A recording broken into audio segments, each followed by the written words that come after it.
مبروشة أو أحجار القلعة أو تارة المربى من أطيب وأسهل الحلويات ممكن تجربوها، إن شاء الله مكوناتها موجودة بكل بيت. بالبداية بنحتاج لبيضتين بدرجة حرارة الغرفة مع 3/4 الكاسة سكر، ممكن أقل أو أكتر حسب الذوق، وشوية فانيليا إما سكر أو ممكن تستخدموا الفانيليا هي السائلة.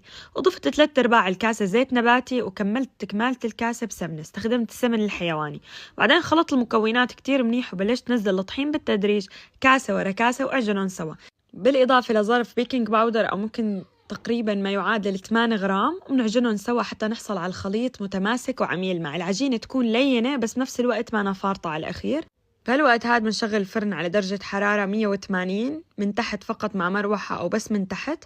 وبعدين بنجيب صينية بايركس، صينية عندكم إياها دهنتها شوية سمنة وحطيت 3/4 العجينة، أو ممكن إذا حابين تستخدموا نص العجينة بالطبقة أولى ونص العجينة بطبقة تانية. حطيت مربى، ممكن تستخدموا تمر، أي نوع مربى متوفر عندكم. أنا استخدمت فريز، جوز، أي حشوة بتكون إياها، وبرشت الكمية الباقية من العجينة على الوش.